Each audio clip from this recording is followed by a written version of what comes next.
Après ces deux jolis films là, moi je suis bouleversée et je suis tellement ravie en plus de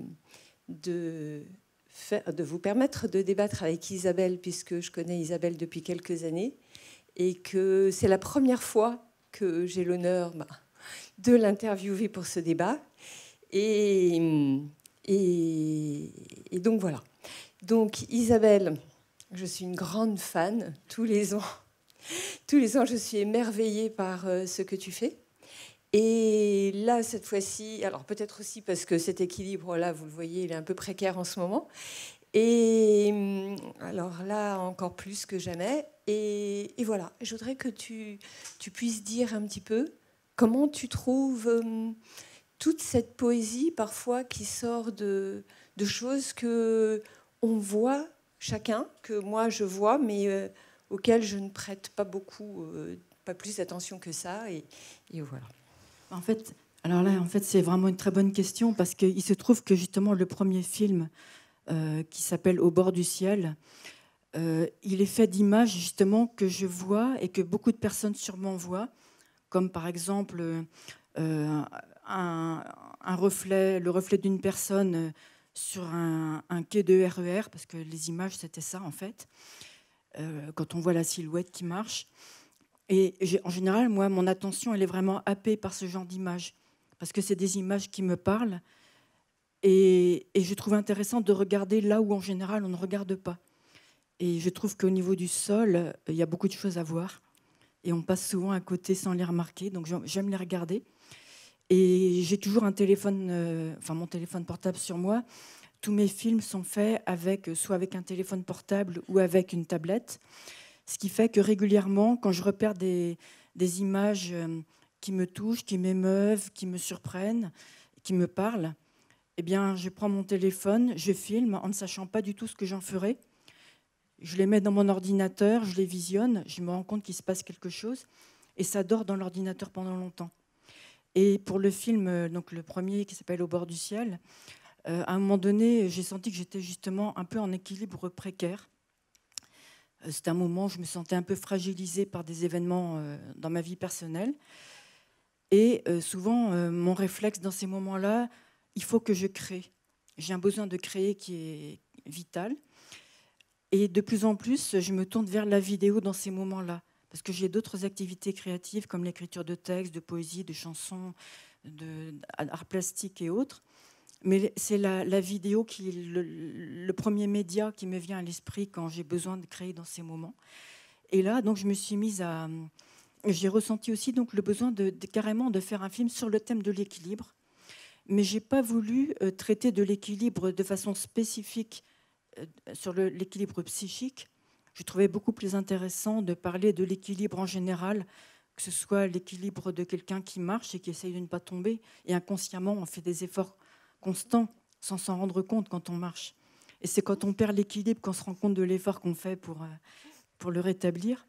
Mais il y a toutes sortes d'équilibres qui sont précaires dans la vie. Et j'avais envie donc d'illustrer cette thématique par des images qui justement ne soient pas trop centrées sur le psychisme et qui puissent parler à tout le monde. Avec également cette silhouette qu'on voit au niveau du sol. Tout le monde peut se reconnaître dans cette silhouette. Il y a un côté universel. Et donc, j'ai trouvé tout de suite dans mon ordinateur, parmi les images que j'avais en stock, si je puis dire, celles qui pouvaient me permettre d'illustrer ce que je ressentais à ce moment-là. Et vraiment, il se trouve que j'ai aussi utilisé les images du ciel, parce que je regarde aussi beaucoup le ciel, et là, je sais que je ne suis vraiment pas la seule. Et comment dire, quand j'ai regardé les images que j'avais dans l'ordinateur, j'ai tout de suite su que c'était avec ça que je pouvais parler de ce que je ressentais à ce moment-là. Et parfois, donc, quand on ne va pas très bien, 4 minutes 50 de ciel à inventer, bah, ça vous rétablit et ça vous permet de continuer à avancer. Donc le premier film, c'est vraiment ça, en fait, l'histoire. Alors le titre du deuxième, puisqu'il s'appelle « Il n'y a rien à voir », c'est un peu un comble. Je me dis, ça peut passer pour de la provocation de faire un film, quelque chose qu'on regarde et de dire, dès le départ, il n'y a rien à voir. Mais en fait, ce n'était pas de la provocation. C'est parce que effectivement, pendant un peu plus d'une année, j'ai écrit un journal sur un rouleau de papier de soie. Et j'ai fait le choix d'écrire à l'encre blanche, réellement, pendant un an, avec l'idée que, avec ce besoin d'écrire, le besoin d'exprimer, l'envie de raconter, et en même temps le désir de ne pas laisser de traces lisibles. Il y a des traces visibles parce qu'on devine un peu les caractères sur ce rouleau où j'ai écrit, mais je n'avais pas envie de laisser de traces lisibles. Et malgré tout, j'ai senti en faisant cet exercice-là que ça avait du sens en fait. C'est-à-dire que vraiment le geste d'écrire, ce geste d'écrire, il raconte, il dit, et on peut dire sans ne pas tout à fait dire, on peut montrer sans ne pas complètement montrer, et malgré tout, on dit quelque chose, et il y a quand même quelque chose qui sort de moi, le fait de le mettre en mots, et de relier mes pensées, de relier différentes choses sur le papier par les mots, ça crée du lien, ça a été employé, tout à l'heure, ça a été évoqué par Pascal Gibon tout à l'heure, l'idée du lien. Eh bien, le fait d'écrire me permet à la fois de créer du lien à l'intérieur de moi et de me rassembler d'une certaine façon, et aussi de créer du lien avec l'extérieur, puisque finalement, ça aura fait l'objet de ce film que j'ai fait. Donc là, on est dans le lien, puisque ce film, je le partage, je le montre, même si le journal en lui-même n'est pas lisible. Et je ne sais plus ce que je voulais dire. Moi, ce qui m'était venu justement à l'idée quand j'ai vu le film, et bon, dans ce que tu dis aussi de tes mots, parce que c'est aussi très poétique, le texte est vraiment très très beau, c'est une forme de dévoilement voilé, ou voilà, enfin, il y a quelque chose, oui, de dévoilement, et en même temps, chacun il prend en fait ce qu'il veut, ce qu'il en retient. Enfin, c'est exactement ça en fait. C'est-à-dire qu'à la fois, je suis en fait dans une sorte d'entre-deux, montrer et ne pas tout à fait montrer, dire et ne pas tout à fait dire. Je suis souvent dans cet entre-deux, et si je ne disais rien ou si je n'écrivais rien, ça n'irait pas très bien. Mais en même temps, je ne peux pas tout dire, tout montrer, bien sûr. Comme tout le monde, d'ailleurs, on a tous notre jardin secret. Mais donc voilà, je suis dans cet entre-deux, et c'est peut-être là que je me sens le mieux, finalement. Et en même temps, par cette forme poétique et artistique, ça me permet aussi de prendre du recul, de faire une sorte de pas de côté, un peu difficile à faire pour toi en ce moment, sous une forme chorégraphique. Mais c'est quand même un petit pas de côté qui rend toutes les choses à la fois plus vivables, plus supportables, et que l'on peut partager aussi. Là, justement, ça ne m'était pas venu en voyant la première fois le film, mais là, à l'instant, là, d'en parler, ça me rappelle, peut-être que tu l'as déjà lu, le livre de Sophie Calle qui s'appelait Douleur exquise. Alors non, je ne l'ai pas lu, mais il se trouve que ce qui est assez amusant, c'est que tu évoques Sophie Calle, cette photographe, artiste qui a fait beaucoup de choses, c'est qu'il se trouve que ce journal, en fait, je me suis mise à l'écrire dans le cadre d'un projet, alors non pas de Sophie Calle, mais le projet d'un écrivain qui s'appelle Mathieu Simonet. C'était un autre Simonet, ce n'est pas Daniel Simonet. Enfin, il n'a pas de lien de parenté, et il a lancé un projet à la fois d'écriture intime et collective, où chacun écrit un journal pendant un certain temps, mais on n'est pas obligé de dévoiler ce qu'on met dans son journal. Et c'est dans le cadre... Et il se trouve que Mathieu Simonet, dans ses démarches artistiques et créatives, est tout à fait dans la lignée de ce que fait Sophie Calle. Donc c'est assez intéressant que tu vois aussi une forme de lien. Ah oui, vraiment, vraiment, vraiment. Surtout avec celui-là, surtout avec celui-ci, où justement au niveau de l'écriture, l'écriture s'efface par moments, quoi. Et du coup, oui, vraiment très fort. Il faudra que je le lise. Ah oui, je te le prêterai. Est-ce que quelqu'un veut justement réagir à ce deuxième film-là ? J'ai été particulièrement intéressée par le deuxième film parce qu'il se trouve que je suis écrivain. Et ce qui, évidemment, m'inspire beaucoup, c'est cette idée que, comme vous l'avez dit, le geste d'écrire est finalement plus important que le texte. Et c'est aussi... dans le geste, il y a aussi un retour au corps. L'idée que l'écriture est aussi une activité physique qui engage le corps. Ça, c'est intéressant parce qu'on a tendance à voir l'écriture uniquement comme une activité cérébrale. Je voulais vous demander de préciser une chose, c'est-à-dire que vous écrivez à cette encre blanche, cette encre invisible.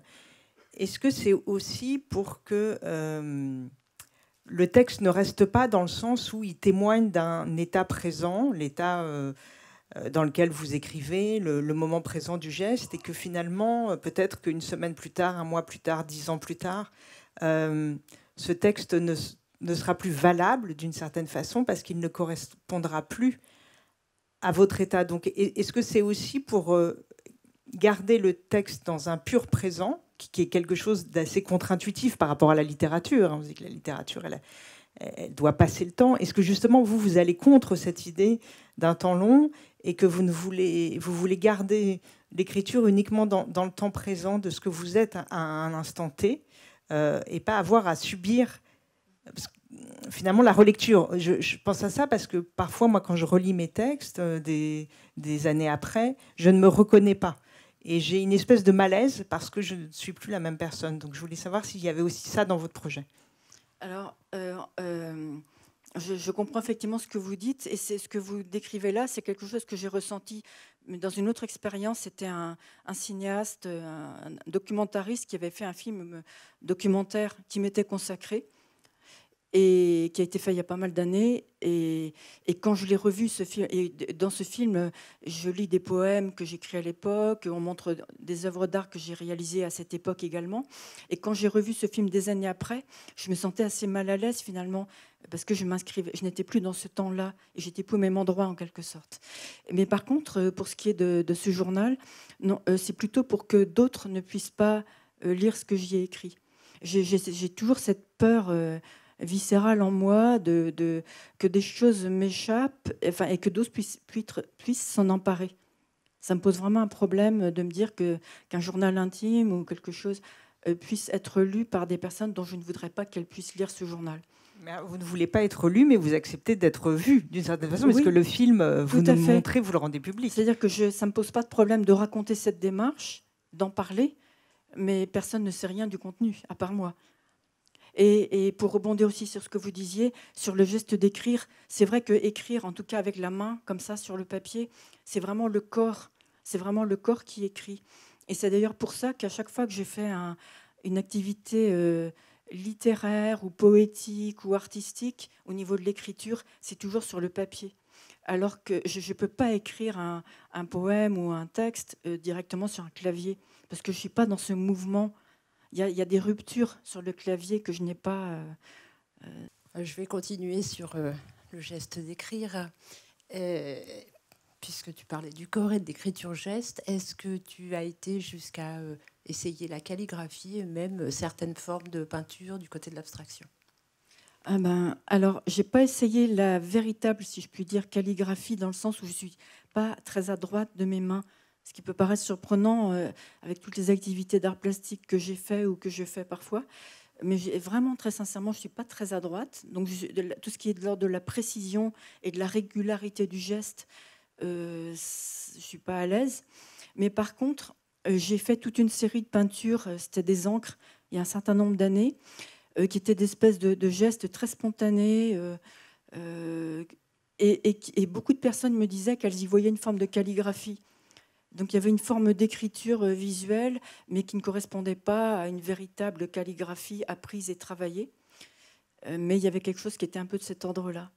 En réalité, dans les films précédents, moi je me souviens quand même de films où il y avait notamment un avec un fil et où on voyait très bien une forme de calligraphie, en quelque sorte, en tout cas d'écriture très, je ne sais pas comment dire, artistique. Si on ne veut pas l'appeler calligraphie, mais... Oui, tout à fait. Et parfois, je l'appelais même d'ailleurs calligraphile. Oui, parce que le thème du fil est très récurrent chez moi. Mais effectivement, je vois à quel film tu fais référence. Et c'est vrai que oui, parfois, l'écriture prend la forme d'un fil et qui devient assez calligraphique, effectivement. Une belle affiche aussi. Oui, aussi.